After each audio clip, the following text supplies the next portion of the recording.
Thank you. So apologies, we have lost one. No apology? No. So no apologies, so we will move on. No apologies received today, so do we need to move the second as no apologies? No.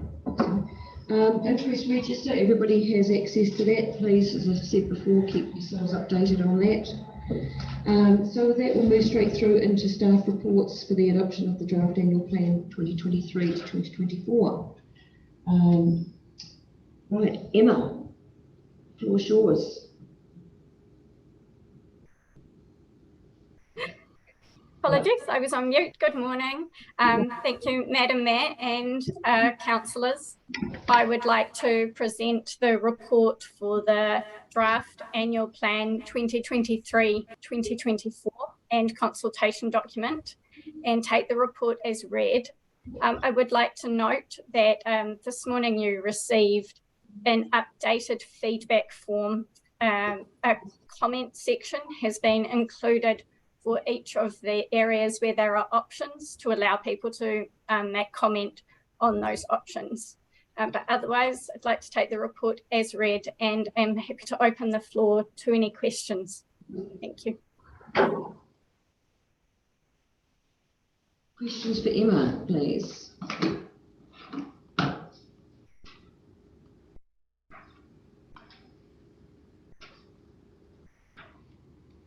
I haven't got a question, but is there? Are we going to get an update on it at all? On the report. An update of what? On the annual report. Is there anything that plan? Yeah. Really, have the staff got any updates from when it was written to now? That's correct. Yes. Right. No. There's no changes from when it was written. Okay then. So it's all tickety-boo. Okay. Obviously, we took the feedback from the workshops from council, and basically the report reflects those conversations. We have gone back and revisited some numbers where we could to reduce as we could as well. So other than that, it's as council were introducing the workshop. Obviously, the work that the finance team have done around Just tidying up the numbers. And balancing, obviously, the representation in terms of rates across the various schools. But since this report has been written, there's no changes. No. I'm not quite sure what you were reading, but this report, there's no changes to it. Okay, thank you. Oh, yeah.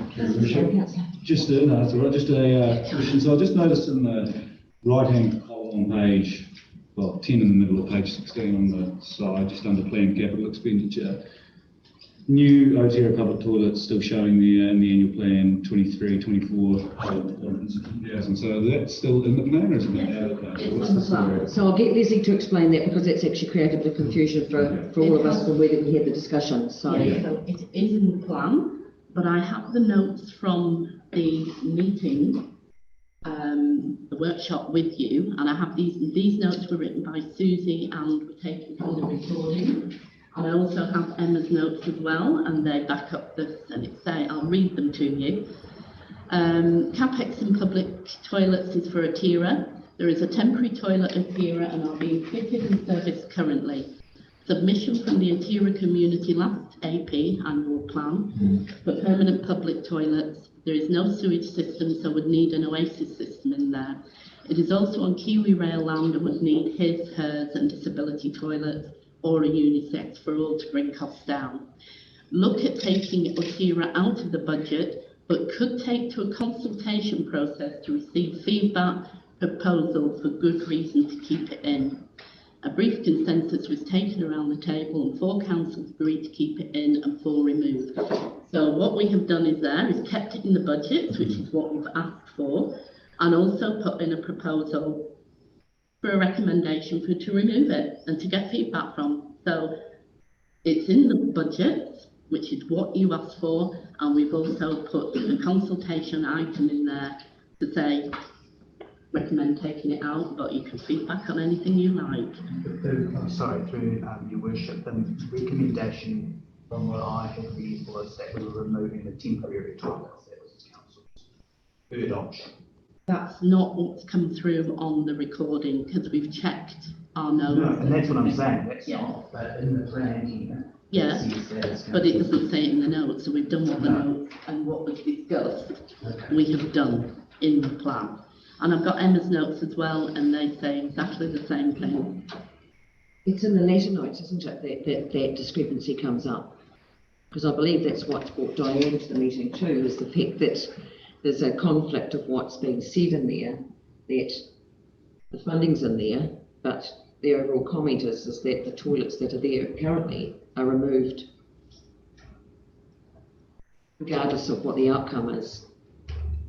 But that one point seems to have got a little bit confusing for a lot of us. Yeah, I mean, Emma's notes the same, Atira, consult to remove, nice to have. Same thing. Doesn't mention temporary, doesn't mention permanent. These are what have come from the recording. And the other thing to note too is with what Susie has sent through this morning in the consultation document is that that is there on that sheet as far as options for consultation. So it's not a closed decision. No. It is actually there on the consultation document for feedback, which is out to all the ratepayers. Can I just ask, where do we get those notes from? I'm sorry, Diane, it's not a public meeting. So I can't speak, but we can be here? Yes, you can be here, but yes. I'll ask questions later. Thanks. Can we not offer the opportunity for them to speak to our citizens here while we're discussing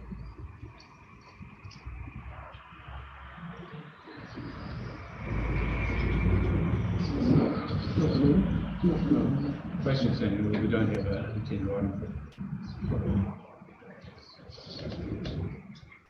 No, I'm sorry, because without being an agenda item to speak to, we can't change the rules that one just yes. So the notes in the recording are not in the public, are they? No, the public being recorded. Yeah, no, this one, I know this one is, but the one where we discussed that, then okay. It was through a workshop. That was the workshop, yeah.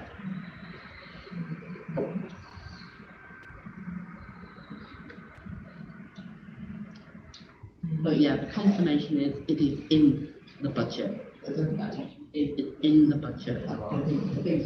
They can see that, yes. Sorry, no, you asked me a couple of questions in your future. One was the Atira toilets and the other one was the yes, CBD district, yes. Yes, perhaps Leslie, if you want to explain it to the because that was Yeah, after that workshop, you did ask us to go back and try and tighten up the numbers again. So what we did was go back to actuals, and we looked back 3 years on actuals. And what we did was the actuals were less than the budgets for the parks and reserves. So what we did was to drop those down towards actuals, and then I added 10% on because there's going to be a new contract. So we also reallocated about 30,000 out of that budget into another budget. So it looks like because it was in the wrong place basically. It should have been somewhere else anyway. So that's why it looks like that has reduced. We actually, what the budget manager had done was to base the budget on the last budget, but that wasn't right because the actuals hadn't.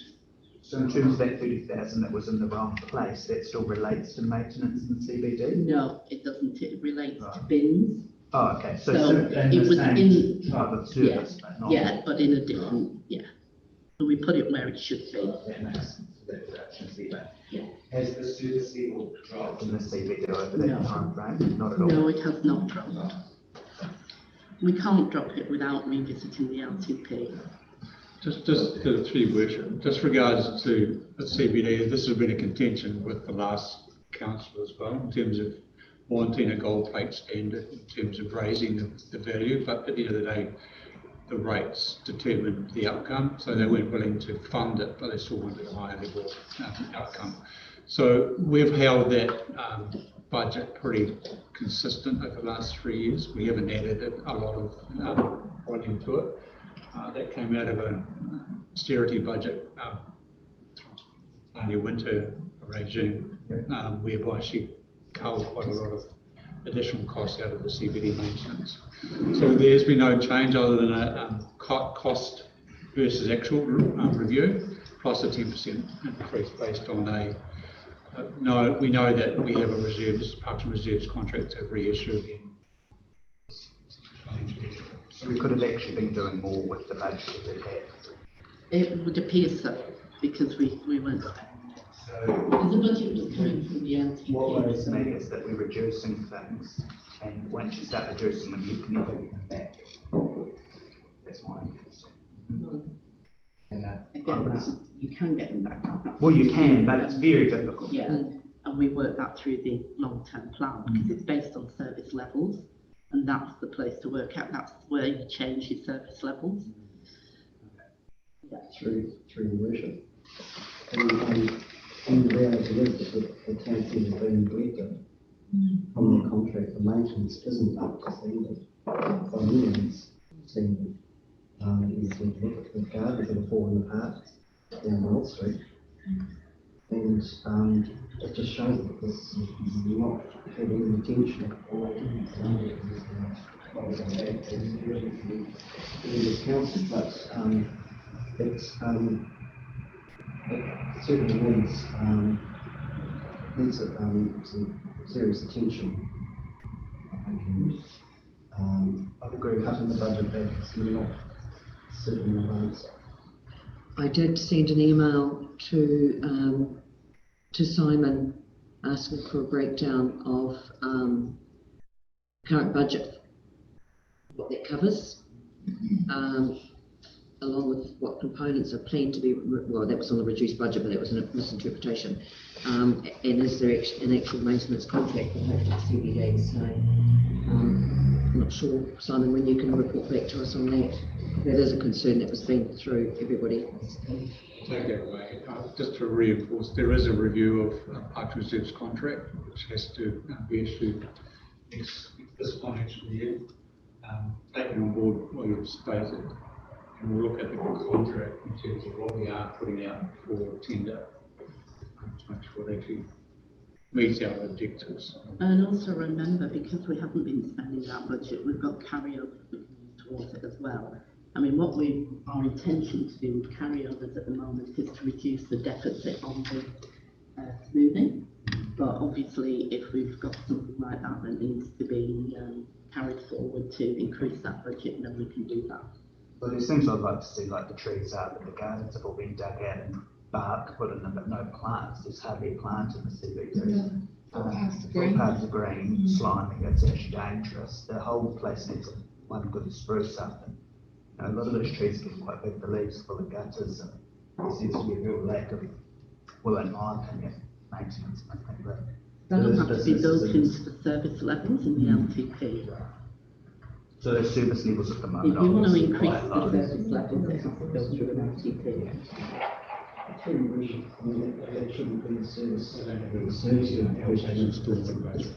Basically, maintenance.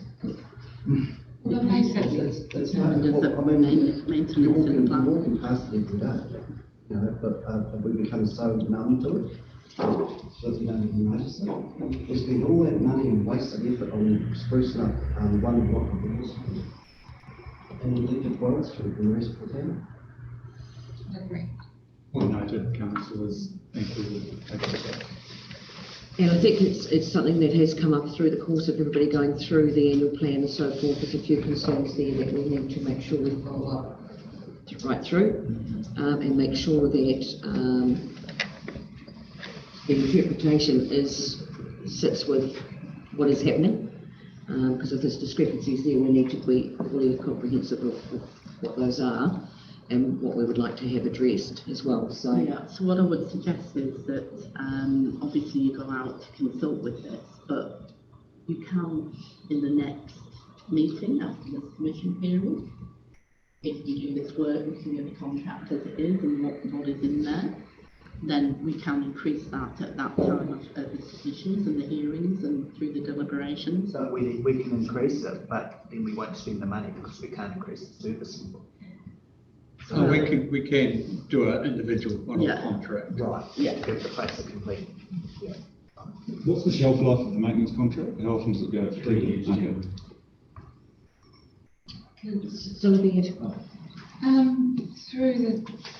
Through your worship, funding for the Paki Waitara building carried forward 2022-23, 449,000 for earthquake strengthening and waterproofing. I wouldn't like to see any money on that building. I mean, is that what's gonna? It's already in the plan, it's only a carry forward, it's not affecting rates, and it won't affect rates until it's spent. So if we don't spend it, it's not going to affect rates. So you haven't made a decision on what's happening with the buildings yet, it's still going through that process. So there's no point taking it out until we make a decision on what's happening with the buildings. and there's quite a bit of material like that in the plan. Well, there's a number of things, I'm not going to be explicit, that we still have to make final decisions on, so that will determine whether they're carried over again or whether we take them out and remove them. Yep, yes. Your worship, does that include the $2 million expenditure for the museum? You're referring to the fit out of the museum. Yes. So that budget is still retained in the current. I think that needs seriously reviewed. What the current environment, and we can't just merely skip along with $2 million worth of fit out for a museum. There was nothing wrong with it, apart from the fact that it was closed because of the earthquake risk. The earthquake risk has been addressed. Why would we spend another $2 million to flash light? Well, I think that's an area that's still up there for discussion, but I think the other point of that too is that being where we've gone with the Carnegie building strengthening and the pool, we need to visit that because there's no room for blowouts anymore. So we need to be mindful of that, and we need to actually re-go over that and have the confidence of what the money is actually being put into and what the gains are from it. So all these things are still available for discussion. And again, that's not impacting rates until it's spent. So Yes. it's something that can be carried forward until you make a decision on it. It's a worry though, Your worship, that this one just keeps rolling along. Well, that's up to us to ask for that to come to the table for discussion and We do put the brakes on it. I mean, we've just had this discussion on this table before, and still it rolls on.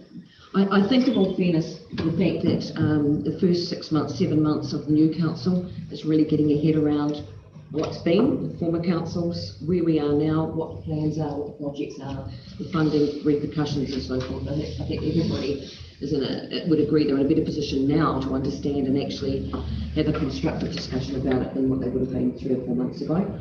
The annual plan discussion today is about accepting the plan or not. It's the issues of those things that we bring to our council meetings and work them out and go over them intensively. And I fully support that. And so on the museum, further, am I reading it right that the venue price of Carnegie Gallery is going to be $120 an hour? I believe so. Well, who's going to pay that? $120 an hour. Plus $60 per hour for staffing, but the rest of it, $20. Yeah, RSA's just around the corner and funding completely from that. Well, this is the thing. I mean, do you give things away at a song and we pay? Because that's, I believe, what's happened in the past, is that we've undercharged and we've ended up paying the cost of that. So where's the cost of hiring out the Carnegie Gallery? Well, you've got the power, you've got the maintenance, you've got the usage of that facility, plus you've got the staff. You've got a 3-hour event in there, and you're paying $360 just for that, for 3 hours. Can I just say that we're not basically in competition with the community, and if they have halls like the R7 that can be hired out, we shouldn't be in competition with them. So effectively, having the prices for these kind of things that bit higher is encouraging people to use the community's assets, and they get the revenue. And I think the other thing we've got to appreciate too is the museum is a specialist venue because of what is in there. So there will be an element of removal, I would dare say, of items to allow for people to be able to use a room or a facility. So it's not just a matter of people arriving into a room and using that room. There will be probably quite a lot of preparation work beforehand. So it's not there to make money out of. It's there to actually control the environment and ensure that the ratepayers aren't paying for a sub-charge. Well, at 120 hours, $120 per hour, I think is exorbitant. And I do take Leslie's point, and it's a lot of competition. We would encourage groups to go to other events, which is great. Which leaves an underutilised Carnegie Gallery. So that's one point. The other point is that I noticed in here that when the museum's fully open, it's going to be $25 to entry fee. Good grief.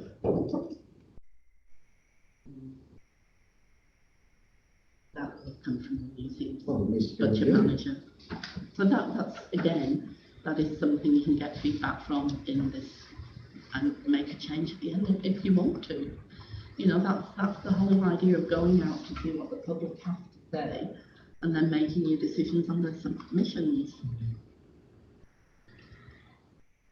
And it's not just the public submitting, it's also us if you've got concerns and don't agree with it, that we challenge that, revisit it and ask what that component's made from.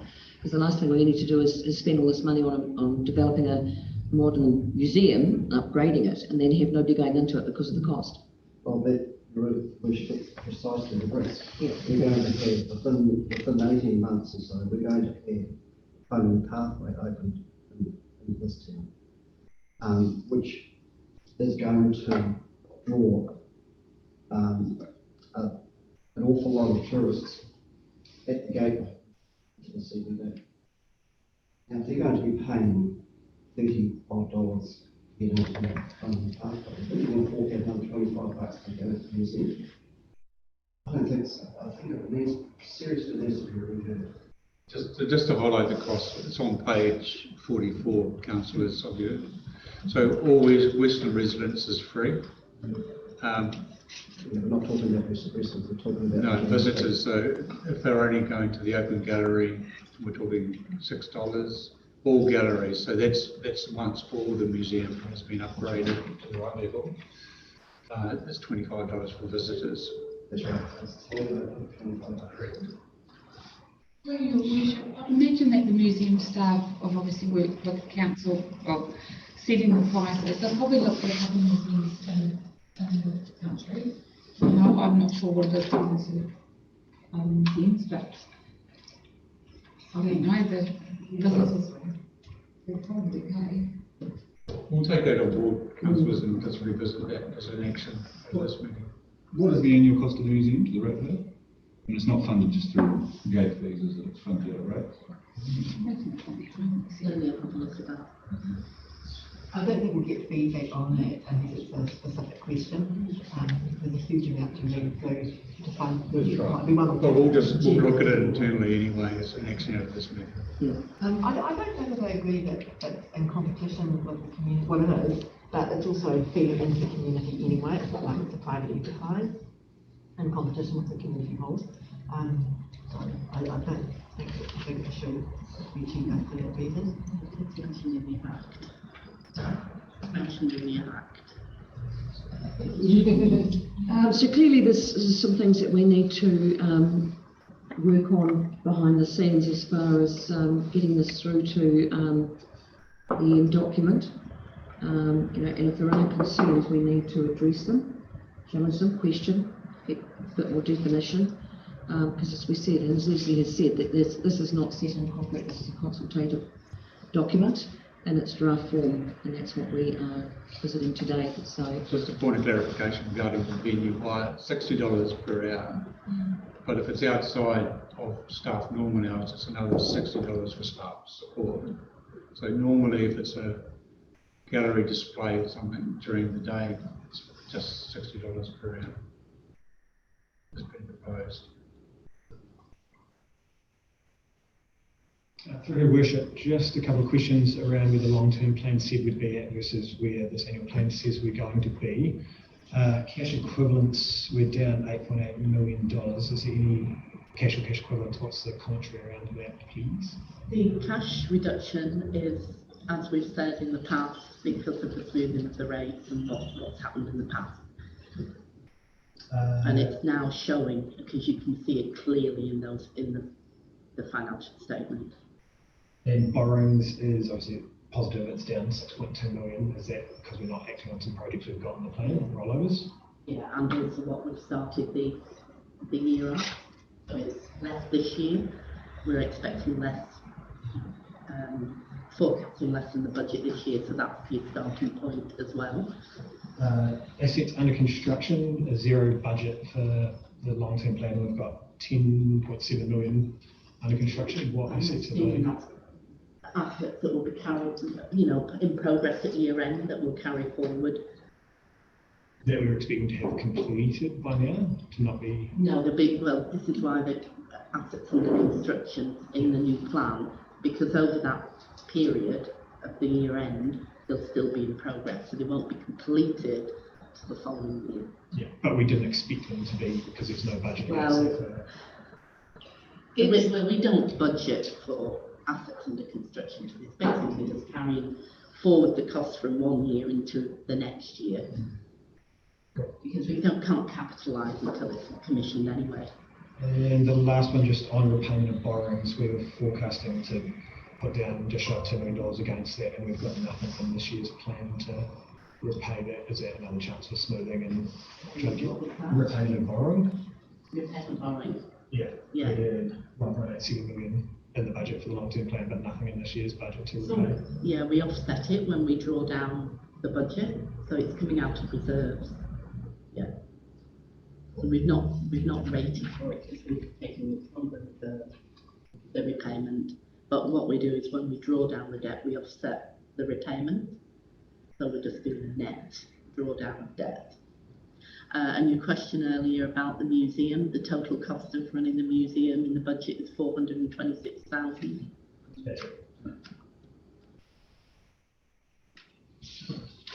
I noticed in the total expenditure and financial summary, if you add up what I think are the three waters, drinking water, stormwater, wastewater, that's about 19% of our expenditure. We're still spending, that's an operating expense, so that's separate to the depreciation that we're not funding. So what's the rough dollar value that we've managed to get off the books by not funding the depreciation? 3.1 million. 3.1 million. Okay. Is there any, just on that note, is there any risk if the government, say there's a change of government or a change of policy or whatever, and that comes back on us because we haven't funded that depreciation, what would we be in for next year? Okay. So next year, like in the event Three Waters didn't go ahead, we have roughly what, 17% rate rise or something? Or okay. Yeah. Just to highlight this, we are the only council doing this. Yeah.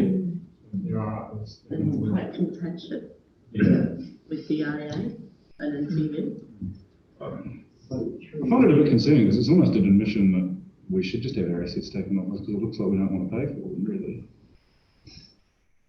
Don't want to pay for them. It's policy that if we're not replacing an aspect or it's going to be externally funded. Stays in our LTP, it said it in the last one, in our policy. If we're not expecting to replace an asset, we welcome the depreciation. What we're doing is doing under the bill. And what will happen if we just carry on depreciating that and funding the depreciation? The NTU, when they came over the loan funding meeting with me and Lindley, they're basically going to offset the reserves against the loan. So they're just trying to get out of paying back the loans against the water by offsetting our reserves. So why have a reserve to do that? They need to pay for the assets that they're going to take from us. But ultimately, if we don't pay for it as ratepayers, we will pay for it as taxpayers, right? So we want to pay for it or not? We don't know what they will be starting. We don't know anything about that. Nothing to do with it. Through your worship, so you said this is controversial and I understand the decision not to fund conservation. I'm not aware that Buller or Gray have done on this part. Right. One of them, I was on a meeting with all the councils, or quite a few councils with my tourer, and certainly Buller and possibly Gray as well. They are making some adjustments, but each council is doing things in a different way. But there is something. I'll tell you what it was. But there are a lot of councils doing it. I actually agree with it. I think government changes, but then what if the government would come back and say, well, we cannot do this? Well, we'll try to for a start, because there's no law act that says that they can force us not to do it, because it's in our policy already. It's policy, and we are allowed to act on our policy. That's why you adopt a long-term plan. And also, we do it already. We do it with the sportsmen. We don't fund the depreciation on that, because they have always told us, and it's in the MOU, when it comes to replacing it, they will fundraise for it. So we don't do it for that. I think we don't do it for something else. Wilderness Trail. So we partly don't do that because it was external funded, most of it. And also the playground, in the meeting we had, they said they would fundraise for the depreciation, so we won't fund that. So it's not something that's new. We do it already. So basically they would have to say, well, you can't do what you're saying, you know, what you've always said you'll do. So how can they do that? But this, of course, only a 1 year benefit. It was a 1 year benefit for us, but we won't be charging water after that because the day will be. And the government's well aware this is happening, because Mr McNulty did comment on that last week when he spoke to us, that they are well aware that there are many councils around the country that are utilising the depreciation aspect with their rates this year. So there was no indication of it being an issue. So the 0.6% rate increase, there's nothing to control that, in my view. No, and that's why we're trying to make it clear with the general rate. Yeah, nothing to control that at all. No, it's not. In reality, we've done very little to curb rates. Yes, but you've got to understand too, is that the rate setting for this year is a carryover effect from previous 2 financial years where the rates were held at nil rise, and then were flattened off again the following year, where they should have been probably around the 17-18% last year, and weren't. So that's a consequence that we've got now that we're dealing with. And that's what we can see in our financial position statement, because it clearly shows the cash reduction. So that's where this has all been going over the years. We would be very negligent in our duty if we did the same thing this year with the rates as to what was done last year, because next year then it would mean that they would be probably up around the 20+% mark, and that's negligence. The problem we have is that everybody wants to see what the average rate is, so that's 0.07%. We have to show that because that's what people look at. But we've tried to get across there that actually that's not the whole story. That's just a part of it. But everybody wants to see that, so we have to put that in. So the true story would have been 16% if we were funding depreciation. But that's the reality that people need to understand. This is a bit of creative accounting. All of our boards that have created accounting. It's not creative accounting. It's also very clear. I really, I think that's disrespectful to say that it's creative accounting. All we have done is remove the depreciation on the three waters, and it's not creative accounting whatsoever. And I really do strongly object to that statement. And it is clear in those statements what we have said regarding the general rates and the community rates.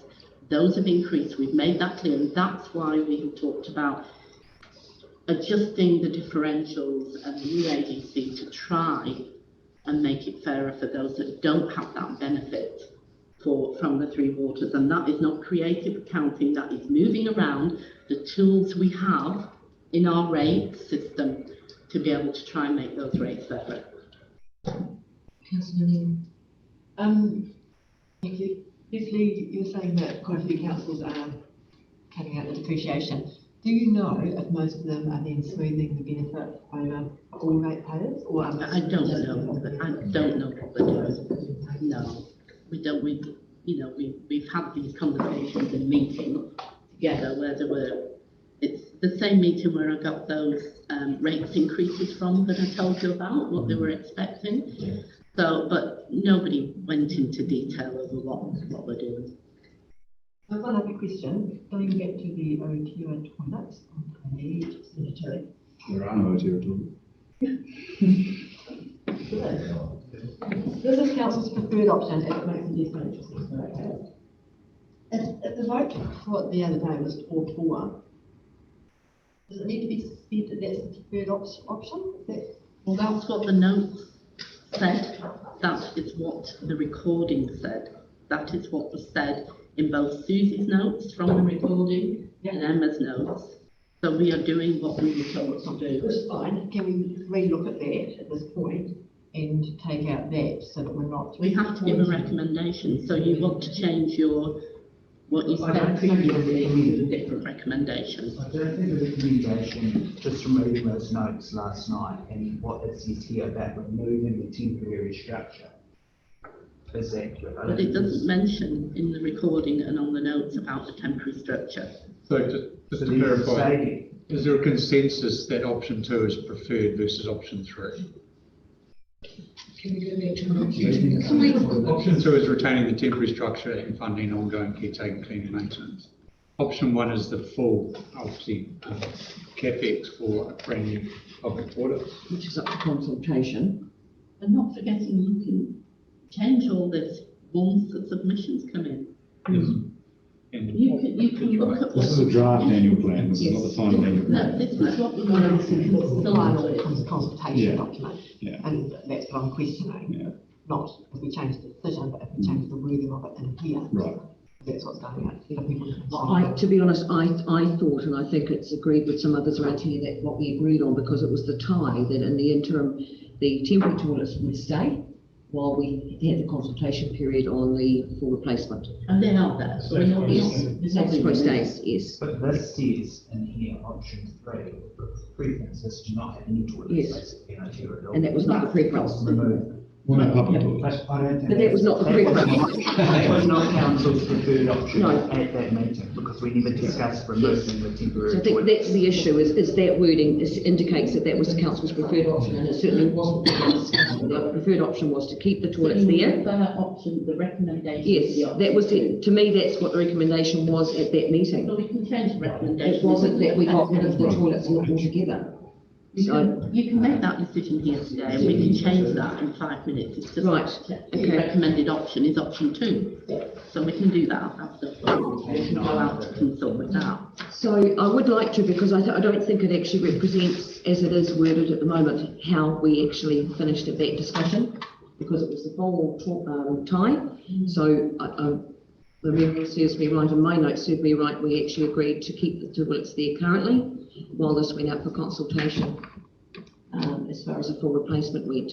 And I think we were all quite happy with that, because there was no increase to any funding or maintenance costs in the interim. So we can change that to option 2, and then we can go out and consider with option 2, because it doesn't affect anything else. So affect the numbers of So we need just consensus quickly around the table. Is everybody in agreement with that? That's it. Yes, we can. Yes. Moving. Yes. Ryan? Well, I thought we voted on it. It was 4-4, and you said we won't build new toilets. No. No? No. That's not what you said. No, because it had to go out to public consultation. At that meeting, that decision wasn't made. It was the fact that it had to go out for consultation. consultation item. Because it was split 4-4, it was didn't Yes. That's why it stays. Yeah, that's when it's like that. Yes. Clarification, in worship. All workshops are not allowed to make resolutions and take a vote. We didn't make a resolution, we went for a consensus to get an indication of what the, sorry? For the vote, or just in- No, I went around the table for a consensus. There wasn't a resolution. No, recorded. no. We went for an indication of how this would be managed going forward, which is what's in the plan now, which is what we're questioning, was that we decided that we wanted status quo on the toilet staying there, and this would go out to consultation to the public on the full replacement. That's what we determined from the workshop has been the best practice. Three, which I think we did vote on that. Direction. Yes, we went round the table. Yes, I did say, what was everybody's thought? So you get this determination of whether it's consensus. I mean, it wasn't a formalised vote. I went round for an indication of everybody's preference. There was no resolution. No. That's correct. Yes. There was no resolution. That's correct. Yeah. I think there's a bit of a fine line here. We do need to be careful Yes. about what is done in workshops. Yes. Because we are being watched. So I suppose just to support your worship, staff need clarification in terms of direction, particularly for writing and consultation document. That's what we took as, status quo is what it is until, we go out for full submission. We will revise it to option 2. Status quo stays unless there's a significant shift either for or against, and see how the submissions come in. No, through your worship, is it? I know that at present we fund, just in the broader issue, public toilets through the uniform annual charge, or whatever it's called, through the general rate. Can we look at that and consider whether or not it's more appropriate to fund it through targeted community rates? So communities, if they want to debt fund it themselves out of their own money, they can fund their own toilets. If they want, low standard, high standard, etc. Because that way the cost and the benefit falls more explicitly on the people paying for it, and they can actually get what they want, whether that's high standard or low standard or anything in between. I feel at the moment it's very diluted by sharing it out across the entire rating base rather than targeting at each community. Make a comment on, generally not the general public that use our toilets, generally it's our visitors that use it. So all the new toilets that have been put in Westland have all been co-funded by the Tourism Infrastructure Fund. So there's obviously an element of council contribution, which is what the ratepayers are currently covering. Ratepayers are fully covering OPEX costs. That's the challenge. Primarily versus building a brand new toilet. It's the ongoing commitment. But I think that's often the problem. We see the shiny dollar value of the capital being underwritten, but we don't take into account the ongoing operating cost that falls on us, which exists long after the initial capital injections actually been paid for. I think they have put that in the consultation document, the costs of operating costs. The challenge we find is, if you have substandard toilets, it really gets known by council straight away in terms of the feedback that comes through. We've pretty well upgraded every toilet other than a few in Hoka Ticket across the whole region or district to bring them up to a good standard. The issue is now serviceability of it, getting it serviced to the right standard. And once again, that comes at a cost, unfortunately. Still seems to me another subsidy for the visitor industry. I mean, factories, farms, mines all pay for their own effluent to be managed and that sort of stuff. For some reason, when it comes to this, we pay for the pleasure of having people come here to go to the toilet, basically. Well, how can you police it unless you Sorry? have someone, how can you police it unless you have someone at the Put shit door? on the side of the road. It's not a hard thing to ask people not to do. Like, gosh. We're very off what we need to discuss today, and that's another issue, but it certainly has made a difference with the investment into the toilets we've had all the way through Westland, to the fact that that actually has been under decline, it's been practiced in the past. And the idea too with the toilets that have been created, when they were created and where we placed them, it was to bring benefit into each town they were in, as far as they were positioned in the nucleus of the town. So people would use the facility, and then perhaps go and get a coffee, get lunch, or do whatever, as opposed to putting them in the bottom end of the town, people stop and drive on. So it was a cross section of going to the communities, but it would take communities a very, very, very long time to save that money up for self-funding of toilets. Or you could borrow and debt fund it, is the other option, to a targeted rate. Yeah, that becomes quite complex because we don't have consistency all the time in communities as far as their community makeup and participation. So I would see that council would end up picking up the pieces to that quite regularly. And the community's been funding some that they actually don't use. Yes, yes. Exactly. No, exactly, but that would be more explicitly clear, whereas at the moment we dilute that fact by having it funded by the general rating base. But it's a council service. Yes. It doesn't have to be though, does it? Well, you can't determine that in an annual plan process. No. So if we could go back to the annual plan that we're here to approve or not approve, have we got any more discussion on Councillor Neil? Really simply, so, page 15, it's really hard to see those different colours as to what they relate to, so I need a bit more. Can we get some like reds and yellows to make it a bit more contrasting? Page 15 on which? It's a high red, there's a couple of high reds. Financial summary, total expenditure, total revenue. Yeah, I sort of went around the clock. I had to, What page, sorry? So page 15? Of the plan. 9 and 15. The draft. Sorry, Sorry, the really right. colour chart. Page 9 in the middle, page 15 on the right, if you search page 15. This is my bit, I can't. Oh, the point you had blue. Oh, Words of you that's want pretty different good, colours. That'd be good. And also the little dot of the colour next to the actual writing is so small that you can't really see that. It is difficult when you've got a lot of. Yeah. Also, all these figures on here, I don't know if they write them on your computer, but I can't. That's Yes, I know. It's difficult to read. Yes, I had to actually You know what I mean? enlarge that twice. But that's quite hard on the eyes. Yeah, well, little thing, but it looks fine on here. Okay, that's good. Yeah, and it looks fine on the website. No, just wondering. Yes, so if we can move forward on to the adoption of the plan, draft annual plan. Is everybody happy with the discussion we've had and happy to move on? Is there any further discussion on it? No further discussion? So with that,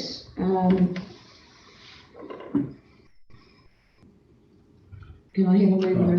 Sorry? Sorry, just quickly, that ordinance from allocated, or is that being submitted? Sorry. Page 11, sorry. Let's go to ordinance trail, is that money Lake Mary Stage 1, where the road, back to Bridge, is that all for spending this year, or is that? Page 11 of. 11 to 17 on the right. Yeah.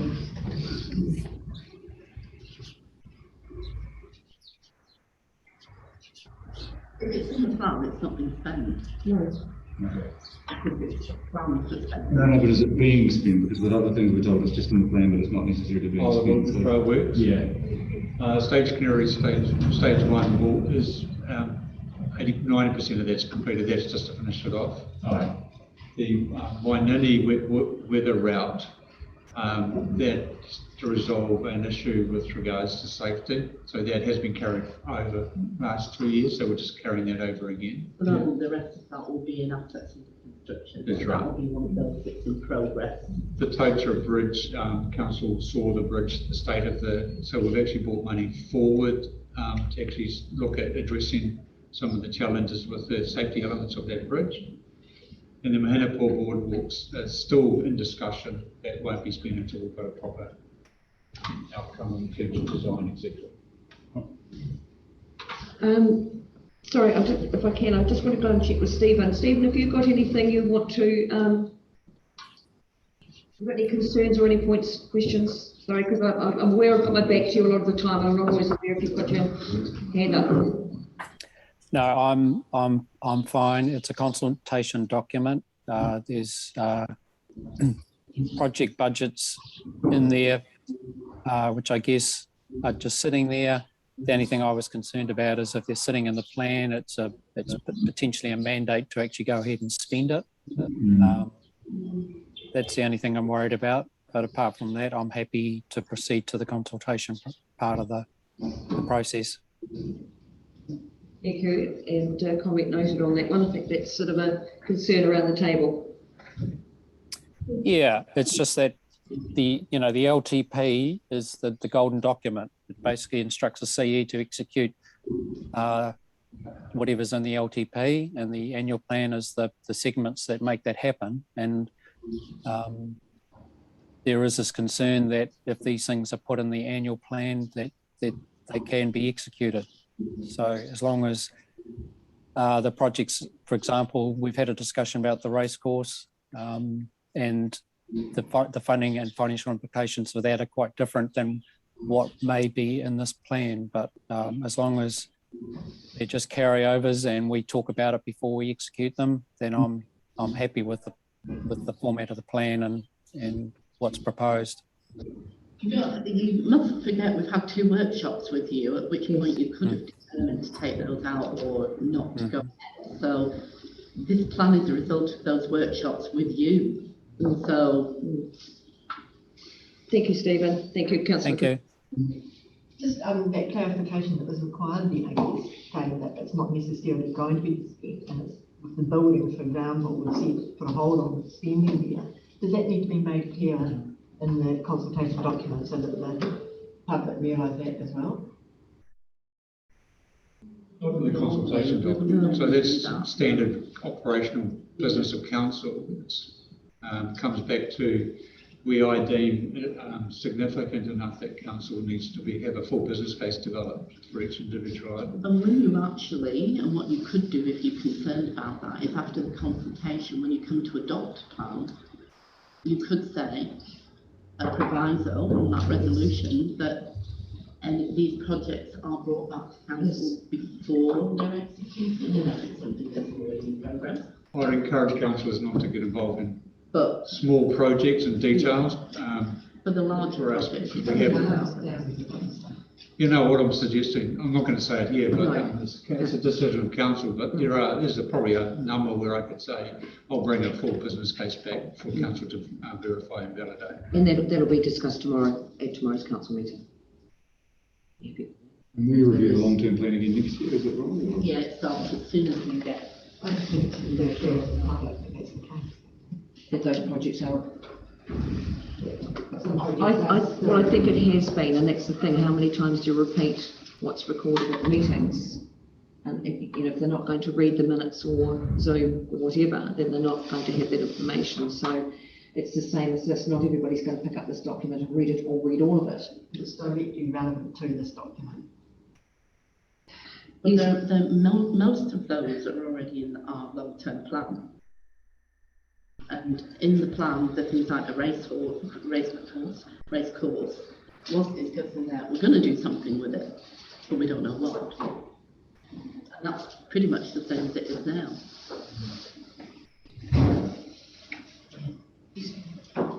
Along those lines, I thought in the protracted discussions about Care Square, that the skate park was, the consensus was that ought to be funded by the skating community. They should fundraise for it rather than ratepayers put in the bill. But $443,000 is allowed. I think what we've got to remember is that unless it's been instructed to be removed from the annual plan, it stays. Well, that's what I'm saying. We have to formalise these points, and without formalisation, they stay in the plan. So it's something that we have to be very aware of, is that the discussion when it happens, if we're going to formalise taking something out, that needs to be done to the letter of formality and recorded as such. So previous discussions was about removing this. It was a discussion at the workshop remember rightly. No, it was for the workshop. For the workshop, right. But we would not have, it would have been more a discussion point as opposed to actually putting a motion through to remove that once and for all. But that's something we've got to be mindful of. A discussion is not a decision. And if we're going to make a decision that's formalised and an agreement around the table, that it is recorded as a formal. I think we should put a flag beside this one in the discussion. Well, this is the thing, is that we can go through, and this is the thing we've got to understand, this is a draft annual plan to take up for consultation. People can come back and say, we don't agree with that being in there anyway. That is their right, and we have to then discuss those communications when they come back in. So again, we have time to actually assess the needs and have things removed, proceed or not. Yes, what I'm asking is that we can conflate this, please, because it has been discussed before. Yes. And when it comes to deliberation of the submissions on the draft annual plan, that we can review. That's great. No, that's fine. I will note that down because there are a few things that will come through from the annual plan as far as discussion to be flagged for the future regarding some of the projects. I'm not sure. All is referring, this measure they're referring to adding this to the consultation document. I don't think that's okay. No. So it's just part of a normal submission process. Yes. Anyone can apply do anything regarding the plan. Yes. Does it come in about as a result of submission? Yes. That's right. Exactly. Yeah. Yes. It's been touched on today and previously, but I just want to really stress the importance around the communication and consultation on this. Like we've got a 0.07% average increase, but 25 of the 35 modern properties have got an increase up to 28 point something %. 10 come down, so coming down, 25 aren't. I think it's really important that we get that out there and just want to stress that. And there's a few other key points in here. I think they're really important that we need to push through the revenue we can to so everyone's clear about it. Because I know 6 months ago, we had a clue what half these things mean and what they're sort of referring to. So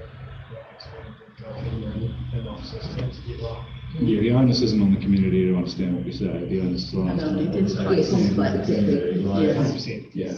It is complex, and I think Emma's done a very good job of explaining the fact that it might say 0.7%, but actually that's just because we have to put an average, but it isn't really.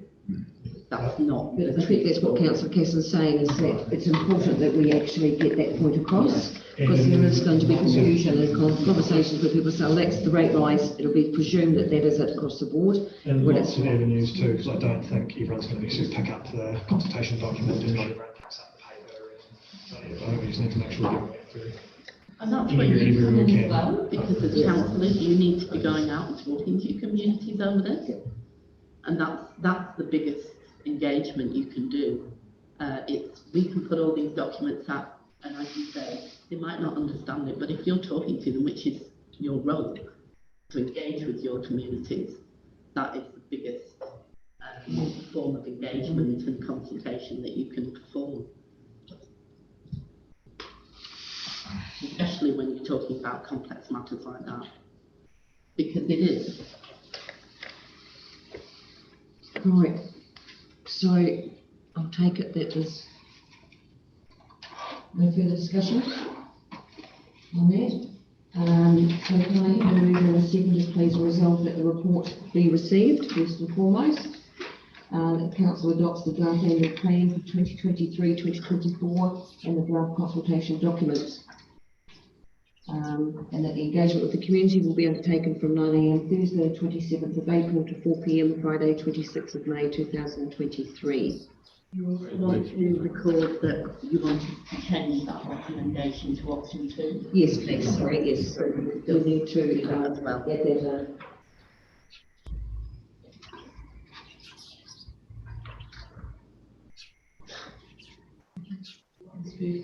Oh. So included with that, we will in the amendment to the Otira toilets, be that option 2, be the preferred option of council as well. Is everybody happy with that? That'll be included in the moving and seconding points The amendment is made to the preferred option for the Aotearoa toilets. That would be that option 2 is taken, status quo, while consultation happens.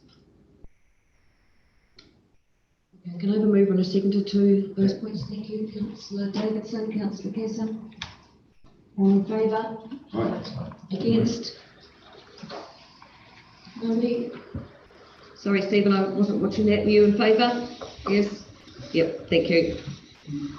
Right, thank you everybody for that. I'll declare the meeting closed at 1 minute past 10, and just remind everybody that we have our council meeting tomorrow.